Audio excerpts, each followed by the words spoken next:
ಶ್ರೀಕೃಷ್ಣಾಯ ನಮಃ.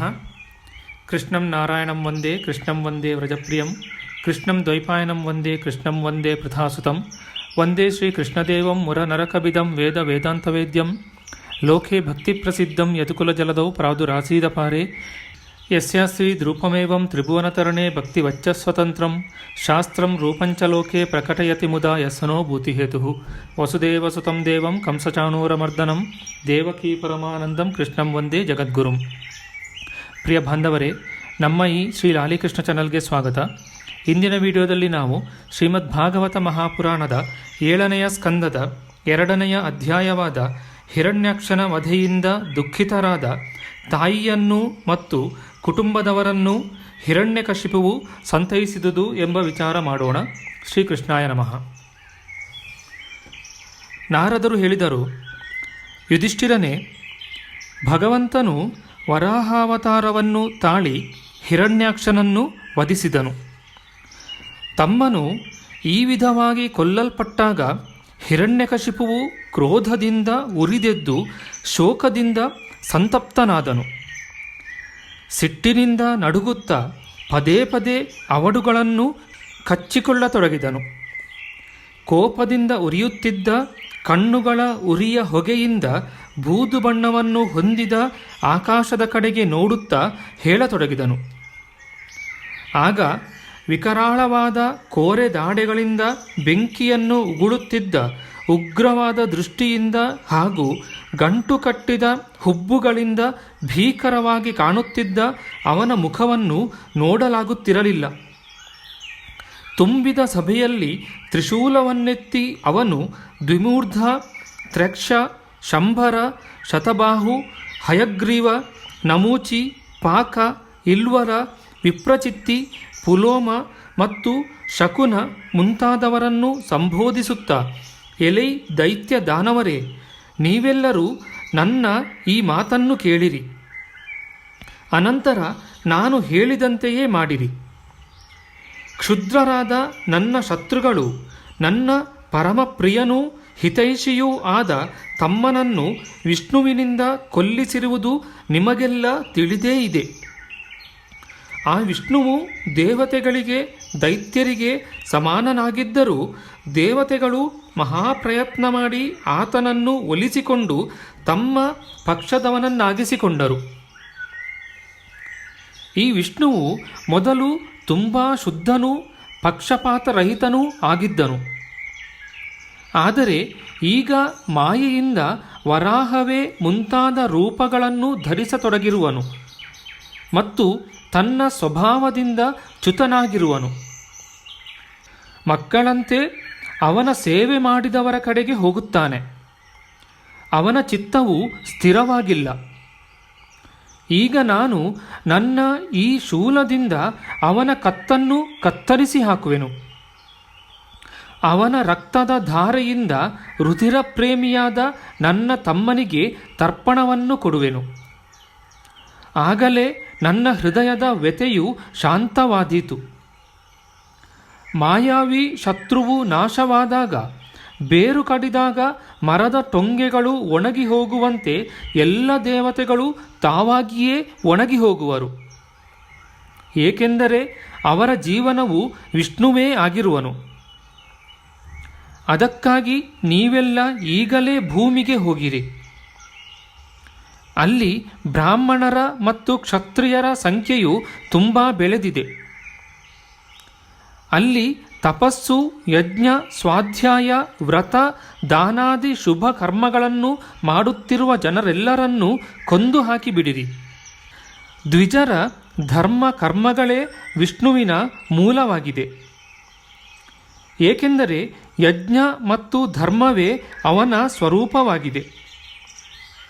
ದೇವತೆಗಳು, ಋಷಿಗಳು, ಪಿತೃಗಳು, ಸಮಸ್ತ ಪ್ರಾಣಿಗಳು ಮತ್ತು ಧರ್ಮ ಇವೆಲ್ಲವುಗಳಿಗೆ ಆತನೇ ಪರಮಾಶ್ರಯನಾಗಿದ್ದಾನೆ. ಬ್ರಾಹ್ಮಣರು, ಗೋವುಗಳು, ವೇದಗಳು, ವರ್ಣಾಶ್ರಮ ಮತ್ತು ಧರ್ಮ ಕರ್ಮಗಳು ಎಲ್ಲೆಲ್ಲಿರುವವೋ ಅಲ್ಲಿಗೆ ಹೋಗಿ ಅವೆಲ್ಲವನ್ನು ಹಾಳುಗೆಡವಿರಿ, ಸುಟ್ಟು ಹಾಕಿರಿ. ದೈತ್ಯರಾದರೂ ಸ್ವಭಾವದಿಂದಲೇ ಬೇರೆ ಜನರಿಗೆ ಕಷ್ಟ ಕೊಟ್ಟು ಅದರಿಂದ ಸುಖಪಡುವರು. ದೈತ್ಯರಾಜ ಹಿರಣ್ಯಕಶಿಪುವಿನ ಆಜ್ಞೆಯನ್ನು ಅವರು ಬಹಳ ಆದರದಿಂದ ತಲೆ ತಗ್ಗಿಸಿಕೊಂಡು ಸ್ವೀಕರಿಸಿ ಅದರಂತೆ ಜನತೆಯನ್ನು ನಾಶಪಡಿಸತೊಡಗಿದರು. ಅವರು ನಗರಗಳನ್ನು, ಹಳ್ಳಿಗಳನ್ನು, ಹಸುಗಳ ಹಟ್ಟಿಗಳನ್ನು, ತೋಟಗಳನ್ನು, ಹೊಲ ಗದ್ದೆಗಳನ್ನು, ವಿಹಾರ ಸ್ಥಳಗಳನ್ನು, ಋಷಿಗಳ ಆಶ್ರಮಗಳನ್ನು, ರತ್ನಾದಿಗಳ ಗಣಿಗಳನ್ನು, ರೈತರ ವಾಸಸ್ಥಾನಗಳನ್ನು, ತಪ್ಪಲುಗಳಿದ್ದ ಹಳ್ಳಿಗಳನ್ನು, ಶ್ರೀಮಂತರ ಬಡಾವಣೆಗಳನ್ನು, ವ್ಯಾಪಾರಿಗಳ ಕೇಂದ್ರಗಳನ್ನು, ದೊಡ್ಡ ದೊಡ್ಡ ಊರುಗಳನ್ನು ಸುಟ್ಟು ಹಾಕಿದರು. ಕೆಲವು ದೈತ್ಯರು ಅಗೆಯುವ ಶಸ್ತ್ರಗಳಿಂದ ದೊಡ್ಡ ದೊಡ್ಡ ಸೇತುವೆಗಳನ್ನು, ಕೋಟೆ ಗೋಡೆಗಳನ್ನು, ನಗರ ದ್ವಾರಗಳನ್ನು ಒಡೆದು ಹಾಕಿದರು. ಮತ್ತೆ ಕೆಲವರು ಕೊಡಲಿಗಳಿಂದ ಹೂವು ಹಣ್ಣು ಬಿಟ್ಟಿದ್ದ ಸೊಂಪಾಗಿ ಬೆಳೆದ ಮರಗಳನ್ನು ಕಡಿದು ಹಾಕಿದರು. ಕೆಲವರು ಉರಿಯುವ ಕೊಳ್ಳಿಗಳಿಂದ ಜನರ ಮನೆಗಳಿಗೆ ಬೆಂಕಿ ಇಟ್ಟರು. ಹೀಗೆ ದೈತ್ಯರು ನಿರಪರಾಧಿಗಳಾದ ಜನರಿಗೆ ತುಂಬ ಪೀಡೆಯನ್ನು ಕೊಡತೊಡಗಿದರು. ಆಗ ದೇವತೆಗಳು ಸ್ವರ್ಗವನ್ನು ಬಿಟ್ಟು ಮಾರುವೇಷ ಧರಿಸಿ ಅಡಗಿಕೊಂಡು ಪೃಥ್ವಿಯಲ್ಲಿ ಸಂಚರಿಸುತ್ತಿದ್ದರು. ಯುಧಿಷ್ಠಿರನೇ, ತಮ್ಮನ ಮರಣದಿಂದ ಹಿರಣ್ಯಕಶಿಪುವಿಗೆ ಭಾರೀ ದುಃಖವಾಗಿತ್ತು. ಹಿರಣ್ಯಾಕ್ಷನ ಅಂತ್ಯೇಷ್ಟಿ ಕ್ರಿಯೆಗಳಾದ ಬಳಿಕ ಅವನ ಮಕ್ಕಳಾದ ಶಕುನಿ, ಶಂಬರ, ದೃಷ್ಟ, ಭೂತಸಂತಾಪನ, ವೃಕ, ಕಾಲನಾಭ, ಮಹಾನಾಭ, ಹರಿಶ್ಮತೃ ಮತ್ತು ಉತ್ಕಚ ಎಂಬುವರಿಗೆ ಸಾಂತ್ವನ ಹೇಳಿದನು. ಅವರ ತಾಯಿಯಾದ ಋಷಭಾನುವನ್ನು ಮತ್ತು ತನ್ನ ತಾಯಿಯಾದ ದಿತಿದೇವಿಯನ್ನು ದೇಶ ಕಾಲಕ್ಕನುಸಾರವಾಗಿ ಮಧುರವಾಣಿಯಿಂದ ಸಂತೈಸುತ್ತಾ ಹೀಗೆಂದನು. ಹಿರಣ್ಯಕಶಿಪು ಹೇಳಿದನು, ನನ್ನ ಪ್ರೀತಿಯ ತಾಯೇ, ಸೊಸೆಯೇ, ಪುತ್ರರೇ, ನೀವೆಲ್ಲರೂ ಮಹಾವೀರನಾದ ಹಿರಣ್ಯಾಕ್ಷನ ಕುರಿತು ಸ್ವಲ್ಪವೂ ಶೋಕ ಪಡಬಾರದು. ಏಕೆಂದರೆ ರಣರಂಗದಲ್ಲಿ ಶತ್ರುವಿನೊಡನೆ ಹೋರಾಡುತ್ತಾ ಪ್ರಾಣತ್ಯಾಗ ಮಾಡುವುದೇ ವೀರಪುರುಷನು ಬಯಸುವ ಶ್ಲಾಘ್ಯವಾದ ಮರಣವು. ದೇವಿಯೇ, ಅರವಟ್ಟಿಗೆಯಲ್ಲಿ ಅನೇಕ ಜನರು ಒಂದಾಗುತ್ತಾರೆ. ಆದರೆ ಕೊಂಚ ಕಾಲ ಮಾತ್ರ ಜೊತೆಯಲ್ಲಿದ್ದು ಅಗಲಿ ಹೋಗುತ್ತಾರೆ. ಹಾಗೆಯೇ ತಮ್ಮ ಕಾರ್ಯಗಳನುಸಾರ ದೈವ ಸಂಕಲ್ಪದಿಂದ ಈ ಜಗತ್ತಿನಲ್ಲಿ ಒಂದಾಗುತ್ತಾರೆ, ಅಗಲುತ್ತಾ ಇರುತ್ತಾರೆ. ವಾಸ್ತವವಾಗಿ ಆತ್ಮನು ನಿತ್ಯನು, ಅವಿನಾಶಿಯು, ಶುದ್ಧನು, ಸರ್ವಗತನು, ಸರ್ವಜ್ಞನು, ದೇಹ ಇಂದ್ರಿಯಗಳಿಂದ ಬೇರೆಯೇ ಆಗಿರುವನು. ಅವನು ತನ್ನ ಅವಿದ್ಯೆಯಿಂದಲೇ ದೇಹಾದಿಗಳ ಸೃಷ್ಟಿಗೈದು ಭೋಗಗಳಿಗೆ ಸಾಧನವಾದ ಸೂಕ್ಷ್ಮ ಶರೀರವನ್ನು ಸ್ವೀಕರಿಸುತ್ತಾನೆ. ಅಲ್ಲಾಡುತ್ತಿರುವ ನೀರಿನಲ್ಲಿ ಪ್ರತಿಬಿಂಬಿಸುವ ಮರಗಳು ಅಲ್ಲಾಡುತ್ತಿರುವಂತೆ ಕಾಣುತ್ತವೆ. ತಿರುಗುತ್ತಿರುವ ಕಣ್ಣುಗಳೊಂದಿಗೆ ಇದೇ ಪೃಥ್ವಿಯು ತಿರುಗಿದಂತೆ ಕಂಡುಬರುತ್ತದೆ.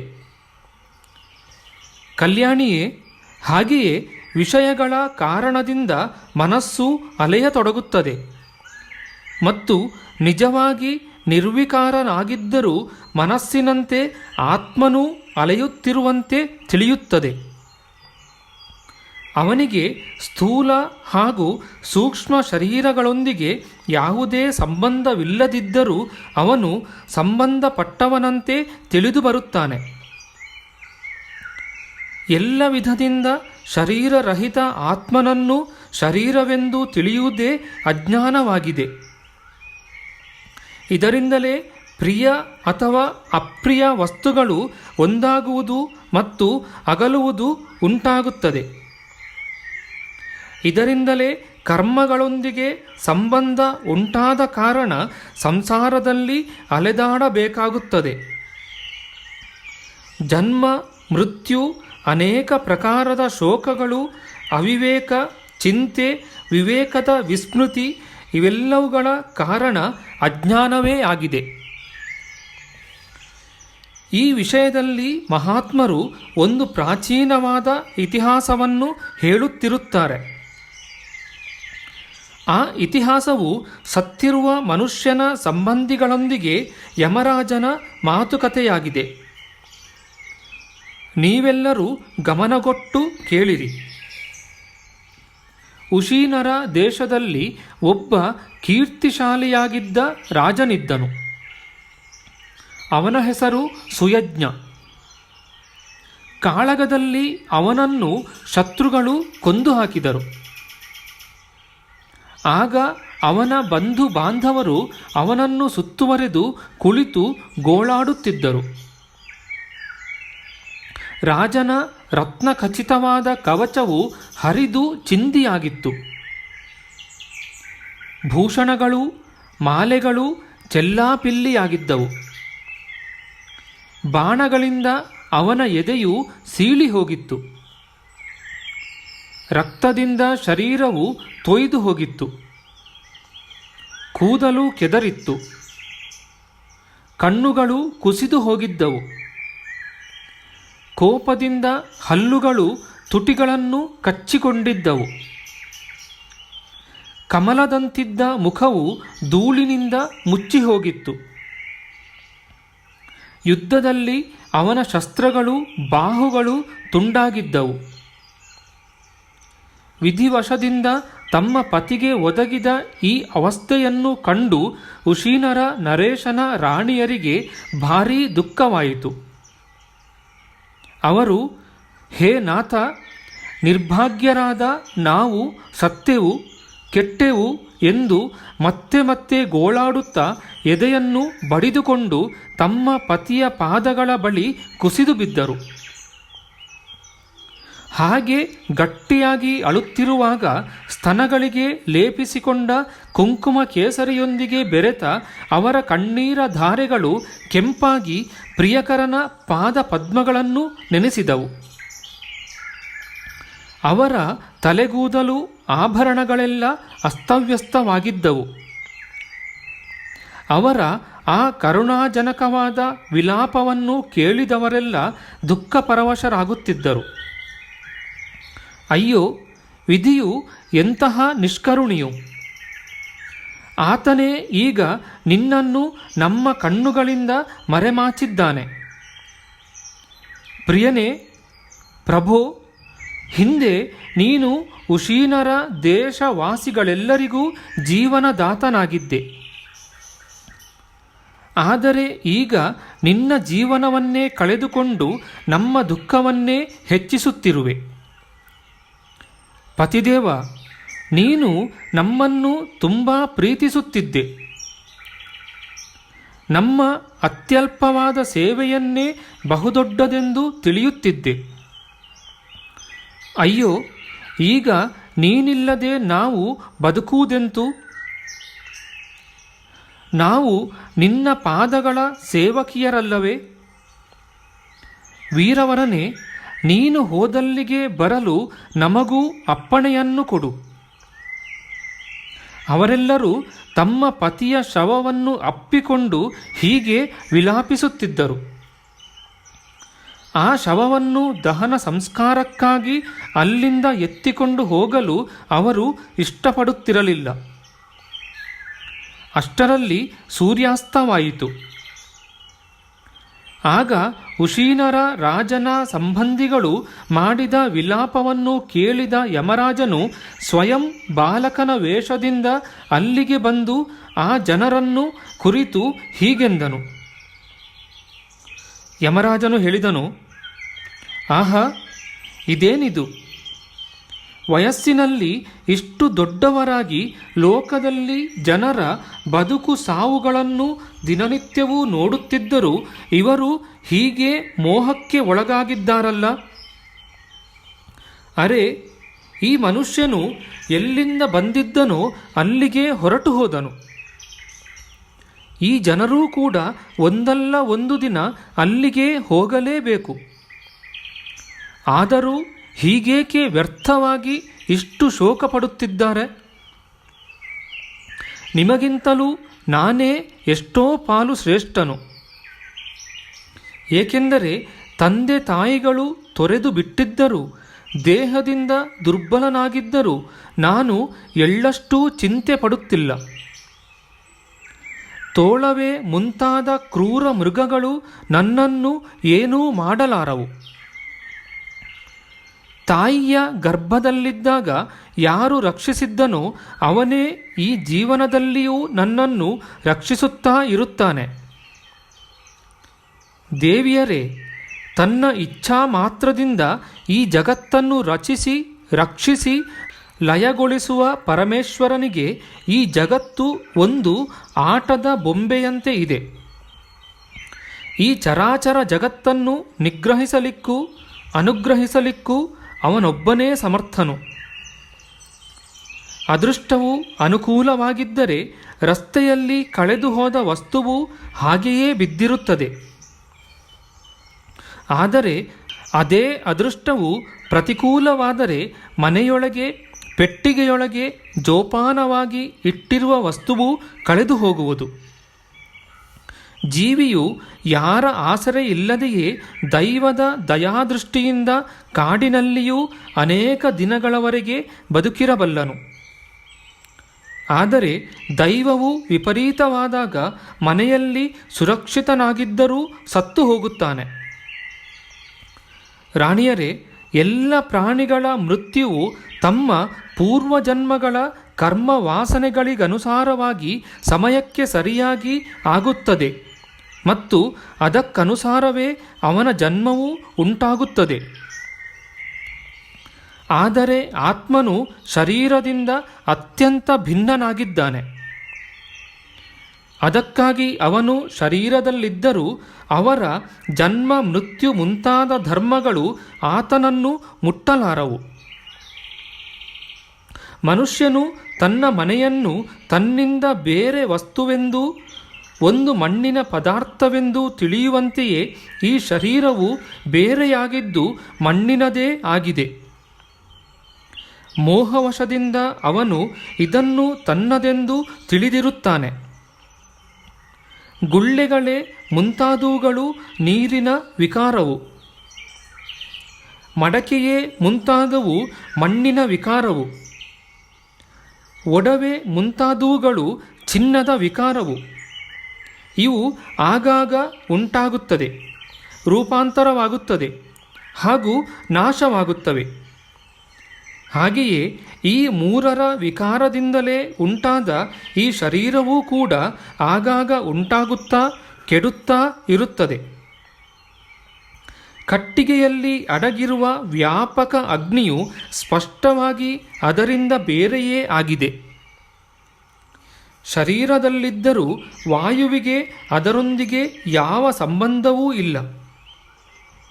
ಆಕಾಶವು ಎಲ್ಲ ಕಡೆ ಒಂದೇ ರೀತಿಯಿಂದ ಇದ್ದರೂ ಯಾರ ಗುಣ ದೋಷಗಳಿಂದಲೂ ಲಿಪ್ತವಾಗುವುದಿಲ್ಲ. ಹಾಗೆಯೇ ಸಮಸ್ತ ದೇಹೇಂದ್ರಿಯಗಳಲ್ಲಿ ಇರುತ್ತಿರುವ ಮತ್ತು ಅವುಗಳ ಆಶ್ರಯನಾದ ಆತ್ಮನೂ ಕೂಡ ಅವುಗಳಿಂದ ಬೇರೆಯಾಗಿ ನಿರ್ಲಿಪ್ತನೇ ಆಗಿದ್ದಾನೆ. ಮೂರ್ಖರೇ, ಯಾರಿಗಾಗಿ ನೀವೆಲ್ಲರೂ ಶೋಕ ಮಾಡುತ್ತಿರುವಿರೋ ಆ ಸುಯಜ್ಞವೆಂಬ ಶರೀರವಾದರೂ ನಿಮ್ಮ ಮುಂದೆಯೇ ಬಿದ್ದಿದೆ. ನೀವೆಲ್ಲರೂ ನೋಡುತ್ತಾ ಇದ್ದೀರಿ. ಇದರಲ್ಲಿ ಯಾವ ಕೇಳುವವನು ಮತ್ತು ಮಾತಾಡುವವನು ಇದ್ದನೋ ಅವನಾದರೋ ಎಂದಿಗೂ ಯಾರಿಗೂ ಕಾಣುತ್ತಿರಲಿಲ್ಲ, ಮತ್ತೆ ಇಂದೂ ಕೂಡ ಕಾಣಿಸಿಕೊಳ್ಳುವುದಿಲ್ಲ. ಹಾಗಾದರೆ ಶೋಕವೇಕೆ? ಇದರೊಳಗೆ ಮಾತನಾಡುತ್ತಿದ್ದವನು ಮತ್ತು ಕೇಳುತ್ತಿದ್ದವನು ಪ್ರಾಣನು.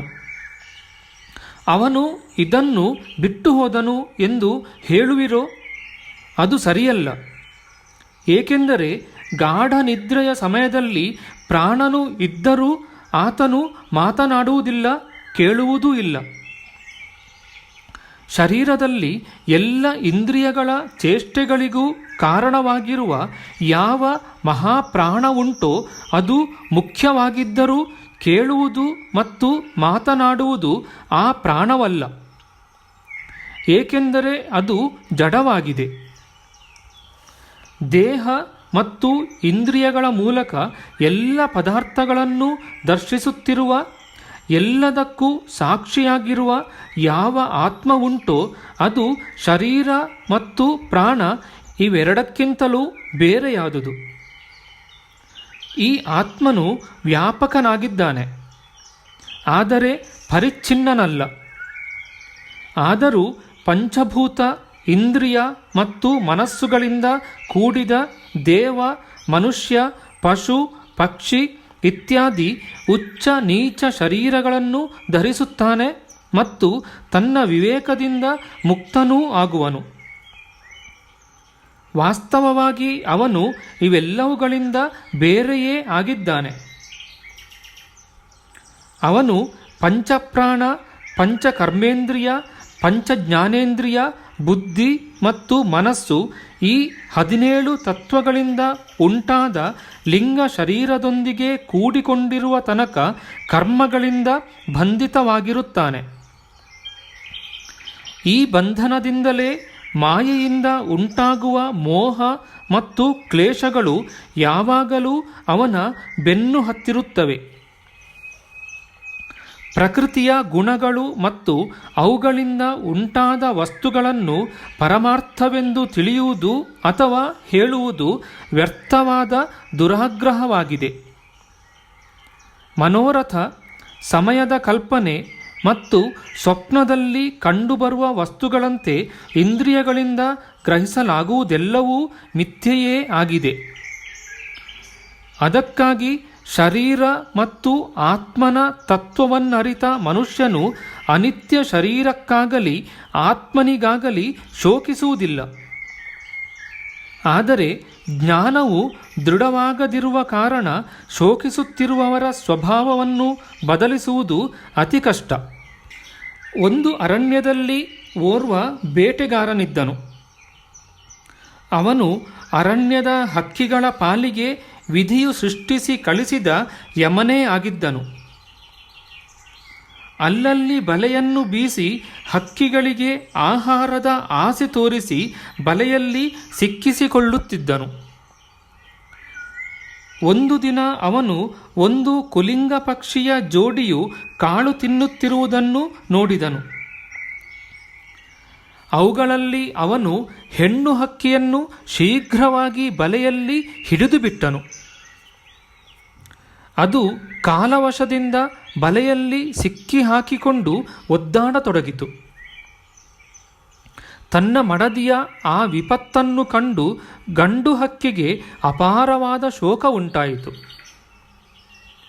ಆ ಬಡಪಾಯಿಗೆ ಅದನ್ನು ಬಿಡಿಸಲಾಗದಿದ್ದರೂ ಸ್ನೇಹವಶದಿಂದ ಆ ಹೆಣ್ಣು ಪಕ್ಷಿಗಾಗಿ ವಿಲಾಪಿಸತೊಡಗಿತು. ಈ ವಿಧಾತನು ಎಲ್ಲವನ್ನೂ ಮಾಡಬಲ್ಲನು, ಆದರೆ ಇವನು ಅತ್ಯಂತ ನಿರ್ದಯಿಯು.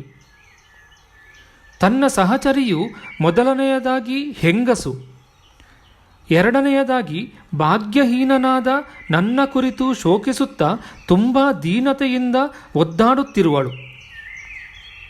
ಈ ಬಡಪಾಯಿಯನ್ನು ಹೀಗೆ ವಿಪತ್ತಿಗೆ ತಳ್ಳಿ ಆ ವಿಧಿಗೆ ಏನು ಪ್ರಯೋಜನ? ಹಾಗೆ ಕಾರಣವಿಲ್ಲದೆ ಕಷ್ಟ ಕೊಡುವುದೇ ಈತನ ಇಚ್ಛೆ ಇದ್ದರೆ ನನ್ನನ್ನೇ ಎತ್ತಿಕೊಂಡು ಹೋಗಲಿ. ಇವಳಿಲ್ಲದೆ ನನ್ನ ಈ ದೀನತೆ ದುಃಖದಿಂದ ತುಂಬಿರುವ ವಿಧುರ ಜೀವನದಿಂದ ಏನು ಮಾಡಲಿ? ಇನ್ನೂ ನನ್ನ ಮರಿಗಳ ರೆಕ್ಕೆಗಳೇ ಬಲಿತಿಲ್ಲ. ಈ ಮಡದಿಯು ಸತ್ತು ಹೋದರೆ ತಬ್ಬಲಿಗಳಾದ ಆ ಮಕ್ಕಳನ್ನು ನಾನು ಹೇಗೆ ಸಾಕಲಿ? ಅಯ್ಯೋ ಪಾಪ! ಗೂಡಿನಲ್ಲಿ ಆ ನನ್ನ ಮರಿಗಳು ತಾಯಿಯ ದಾರಿಯನ್ನೇ ಎದುರು ನೋಡುತ್ತಿರಬಹುದು. ಹೀಗೆ ಆ ಪಕ್ಷಿಯು ಬಹಳ ವಿಧದಿಂದ ವಿಲಾಪಿಸತೊಡಗಿತು. ತನ್ನ ಸಂಗಾತಿಯ ವಿಯೋಗದಿಂದ ಅದು ಶೋಕದಲ್ಲಿ ಮುಳುಗಿ ಹೋಗಿತ್ತು. ಕಣ್ಣೀರಿನಿಂದ ಅದರ ಕಂಠ ಬಿಗಿದು ಹೋಗಿತ್ತು. ಅಷ್ಟರಲ್ಲಿ ಕಾಲನಿಂದ ಪ್ರೇರಿತನಾದ ಅಲ್ಲೇ ಅಡಗಿಕೊಂಡಿದ್ದ ಆ ಬೇಟೆಗಾರನು ಅದರ ಮೇಲೆ ಬಲವಾದ ಬಾಣವನ್ನು ಬಿಟ್ಟು ಅದು ಅಲ್ಲೇ ಸತ್ತು ಉರುಳುವಂತೆ ಮಾಡಿದನು. ಮೂರ್ಖರಾದ ರಾಣಿಯರೇ, ನಿಮ್ಮದು ಇದೇ ಸ್ಥಿತಿಯಾಗುವುದು. ನಿಮ್ಮ ಮೃತ್ಯುವು ನಿಮಗೆ ಕಂಡುಬರುತ್ತಿಲ್ಲ, ಅದಕ್ಕಾಗಿ ಗೋಳಾಡುತ್ತಿರುವಿರಿ. ನೀವುಗಳು ಹೀಗೆ 100 ವರ್ಷಗಳವರೆಗೆ ಶೋಕದಿಂದ ಎದೆ ಬಡಿದುಕೊಂಡರೂ ಇವನನ್ನು ಪಡೆಯಲಾರಿರಿ. ಹಿರಣ್ಯಕಶಿಪು ಹೇಳಿದನು, ಆ ಚಿಕ್ಕ ಹುಡುಗನ ಇಂತಹ ಜ್ಞಾನಪೂರ್ಣ ಮಾತುಗಳನ್ನು ಕೇಳಿ ಎಲ್ಲರೂ ಆಶ್ಚರ್ಯಚಕಿತರಾದರು. ಉಶೀನರ ನರೇಶನ ಬಂಧು ಬಾಂಧವರು ಹಾಗೂ ಹೆಂಡಿರುಗಳು ಸಮಸ್ತ ಸಂಸಾರವು ಮತ್ತು ಸುಖ ದುಃಖಗಳು ಅನಿತ್ಯವಾಗಿ ಮಿಥ್ಯೆಯಾಗಿವೆ ಎಂಬ ಮಾತನ್ನು ಅರಿತುಕೊಂಡರು. ಯಮರಾಜನು ಈ ಆಖ್ಯಾನವನ್ನು ಹೇಳಿ ಅಲ್ಲೇ ಅಂತರ್ಧಾನನಾದನು. ಬಂಧು ಬಾಂಧವರೂ ಕೂಡ ಸುಯಜ್ಞನ ಅಂತ್ಯೇಷ್ಟಿ ಕ್ರಿಯೆಗಳನ್ನು ನಡೆಸಿದರು. ಅದಕ್ಕಾಗಿ ನೀವುಗಳು ತನಗಾಗಿ ಅಥವಾ ಇತರರಿಗಾಗಿ ಶೋಕ ಮಾಡಬೇಡಿರಿ. ಈ ಪ್ರಪಂಚದಲ್ಲಿ ಆತ್ಮನು ಯಾರು ಮತ್ತು ಆತನಿಂದ ಭಿನ್ನನಾದವನು ಯಾರು? ಸ್ವಕೀಯನೂ ಯಾರು, ಪರಕೀಯನೂ ಯಾರು? ಪ್ರಾಣಿಗಳಿಗೆ ಅಜ್ಞಾನದಿಂದಲೇ ಈ ತನ್ನವರು ಪರಕೀಯರು ಎಂಬ ದುರಾಗ್ರಹವು ಉಂಟಾಗಿದೆ. ಅಜ್ಞಾನವಲ್ಲದೆ ಈ ಭೇದ ಬುದ್ಧಿಗೆ ಬೇರೆ ಯಾವುದೇ ಕಾರಣವಿಲ್ಲ. ನಾರದರು ಹೇಳಿದರು, ಯುಧಿಷ್ಠಿರನೇ, ತನ್ನ ಸೊಸೆಯೊಂದಿಗೆ ದಿತಿಯು ಹಿರಣ್ಯಕಶಿಪುವಿನ ಈ ಮಾತುಗಳನ್ನು ಕೇಳಿ ಒಡನೆಯೇ ಪುತ್ರಶೋಕವನ್ನು ತ್ಯಜಿಸಿಬಿಟ್ಟಳು ಹಾಗೂ ತನ್ನ ಚಿತ್ತವನ್ನು ಪರಮ ತತ್ವ ಸ್ವರೂಪನಾದ ಪರಮಾತ್ಮನಲ್ಲಿ ತೊಡಗಿಸಿದಳು. ಇತಿ ಶ್ರೀಮದ್ಭಾಗವತೆ ಮಹಾಪುರಾಣೆ ಪಾರಮಹಂಸ್ಯಾಂ ಸಂಹಿತಾಯಾಂ ಸಪ್ತಮಸ್ಕಂದೆ ದಿತಿಶೋಕಾಪನಯನಂ ನಾಮ ದ್ವಿತೀಯೋಧ್ಯಾಯ. ನಮ್ಮ ಮುಂದಿನ ವಿಡಿಯೋದಲ್ಲಿ ನಾವು ಶ್ರೀಮದ್ಭಾಗವತ ಮಹಾಪುರಾಣದ 7ನೆಯ ಸ್ಕಂದದ 3ನೆಯ ಅಧ್ಯಾಯವಾದ ಹಿರಣ್ಯಕಶಿಪುವಿನ ತಪಸ್ಸು ಮತ್ತು ವರಪ್ರಾಪ್ತಿಯ ವಿಚಾರ ಮಾಡೋಣ. ಆಧ್ಯಾತ್ಮಿಕ ಚರ್ಚೆ ಮತ್ತು ವಿಚಾರ ವಿನಿಮಯಕ್ಕಾಗಿ ಶುರು ಮಾಡಿದ ಈ ಚಾನಲ್ನಲ್ಲಿ ನಾವು ಅಪ್ಲೋಡ್ ಮಾಡುವ ಎಲ್ಲ ವಿಡಿಯೋಗಳನ್ನು ಸಂಪೂರ್ಣವಾಗಿ ನೋಡಿ ನಿಮ್ಮ ಸಲಹೆಗಳನ್ನು ಕಮೆಂಟ್ ಬಾಕ್ಸ್ನಲ್ಲಿ ಬರೆಯಿರಿ. ದಯವಿಟ್ಟು ಈ ಚಾನಲ್ಗೆ ಸಬ್ಸ್ಕ್ರೈಬ್ ಮಾಡಿ ಹಾಗೂ ಬೆಲ್ ಬಟನನ್ನು ಒತ್ತಿ ನಾವು ಹಾಕುವ ಎಲ್ಲ ವಿಡಿಯೋಗಳನ್ನು ನೋಡಿ ಪ್ರೋತ್ಸಾಹಿಸಿ. ಕೃಷ್ಣಂ ನಾರಾಯಣಂ ವಂದೇ ಕೃಷ್ಣಂ ವಂದೇ ವ್ರಜಪ್ರಿಯಂ ಕೃಷ್ಣಂ ದ್ವೈಪಾಯನಂ ವಂದೇ ಕೃಷ್ಣಂ ವಂದೇ ಪೃತಾಸುತಂ. ಶ್ರೀಕೃಷ್ಣಾಯ ನಮಃ.